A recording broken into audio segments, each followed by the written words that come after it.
So hi guys, as you can tell, I am so glad to be back behind the camera again.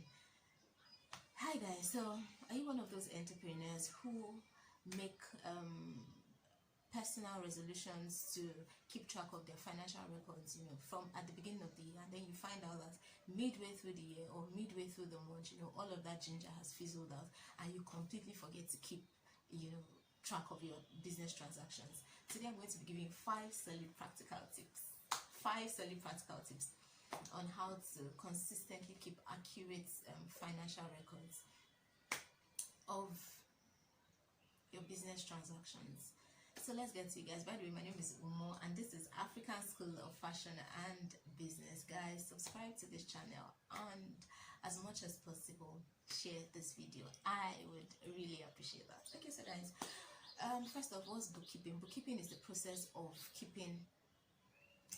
tracking your company's financial transactions, so you know what your company is spending money on and where the revenue for your company is actually coming from.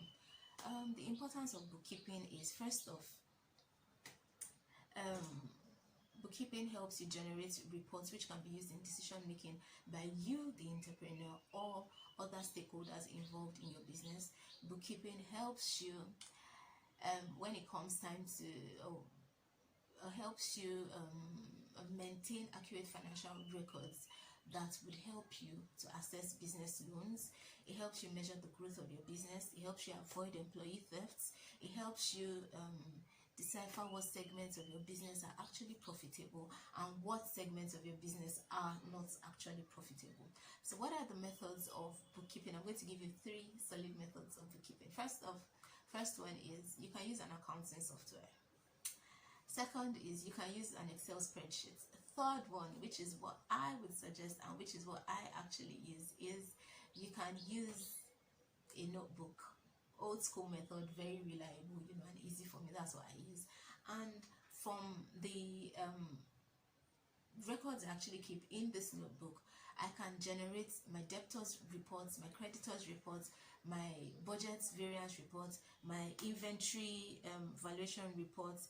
I can generate a production report from it. I can also generate my balance sheet as well as a profit and loss statement from just this notebook. So it's on point. However, when you use the advantage of an accounting software is when you use an accounting software just helps you, once you feed in your transactions into the software, it automatically generates all of these reports, as against when you use a notebook and then you have to generate these things manually yourself. So really, that's the advantage of using an accounting software. So now on to the main gist of the day. What are the 5 tips for consistently keeping accurate financial records? First one I would say is avoid paying for business expenses with cash.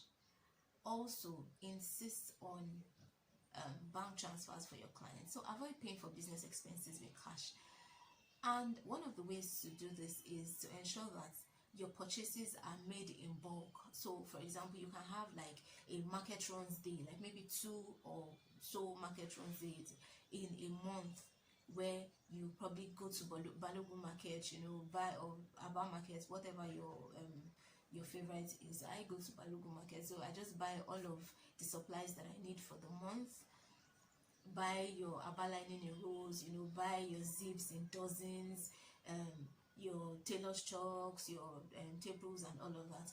That way, when you buy in bulk, it's easier for your supplier to actually accept bank transfers. So that's one of the tips that I do. And then for my clients, most of the times when they give me the option of, would you rather I pay cash or would you, I'm like, I just prefer bank transfers, because that way, at the end of the month, I can actually sit and generate my bank statement and then sit through it and look through the transactions and see all of the debits, just for easier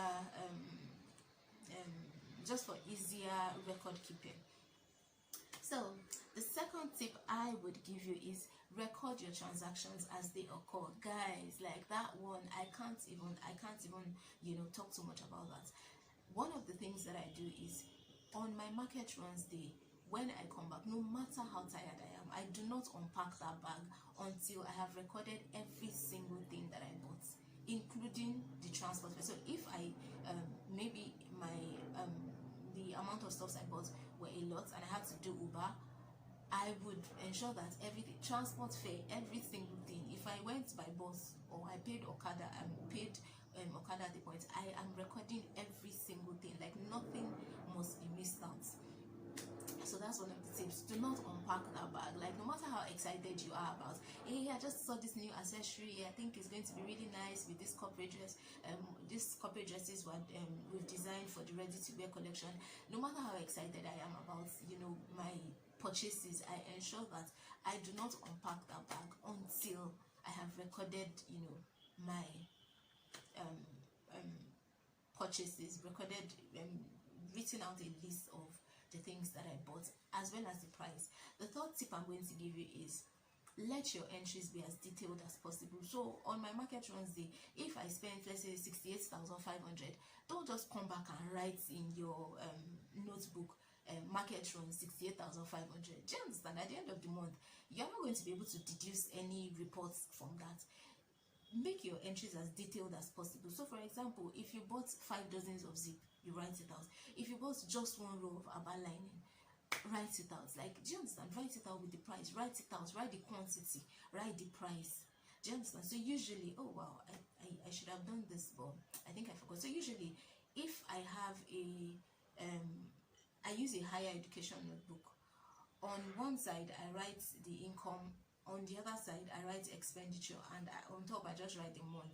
So in the income category, there is date, there's description, there's amount, and then there's this column that I just leave for miscellaneous statements, you know. And then on the expenditure side too, date, description, and then amount, as well as the miscellaneous column that I just leave. And so when I buy stuffs, I write it out. You know, let your entries be as detailed as possible. If a client's total bill is, let's say, 35,000, and she made a deposit of 25,000, write it out there. Mrs. Chinyere, 25,000, in brackets, write 10,000 to balance 10,000 as at or by 10th of next month. Do you understand? Let your entries be as detailed as possible. That would really help you. Then I don't know, I think, is this the fourth one? I think this is the fourth one. Have a drawer where you keep your invoices, your receipts, you know, and your vouchers, like your receipts of your Loma payment, your Loma bill payments, NEPA bill payments, you know, all of those receipts. Have them. If you pay for water, you know, and all of that, have them. If you pay for all of this Lagos State thingies, all this is it billboard, can't remember the exact terms, but there are all of those things that they charge you for if you have a shop in Lagos. There's local government fee too. I think local government people from local government usually come to collect those ones too. Just have, they give you receipts when you make payments, so keep all of those receipts so that at the end of the month, you know, when you're trying to collect your financial records, you would easily be able to access them. Then also, one of the things that I would also say is try to maintain relationships with your suppliers, as well as those guys that you contract, you outsource portions of your production to. So for example, if you outsource buttonholes to certain people, you know, just try to have this particular guy that you use, so that even when you send your staff to do those things, you know, get buttonhole done, you know, and all of that, you don't have to give them cash. Do you understand? You can just call the guy. Okay, so guy, how much is my bill? Okay, he's like, your bill is maybe 2K or 5K or something. Okay, I'll do a transfer. And then you do a transfer so that you can, and then in making the transfers, you know, give a detailed statement about what the transfer was for, so that at the end of the month too, you'll be able to track all of those things and all of that. And the last tip I'm going to give you guys, consistency. Man, consistency is key.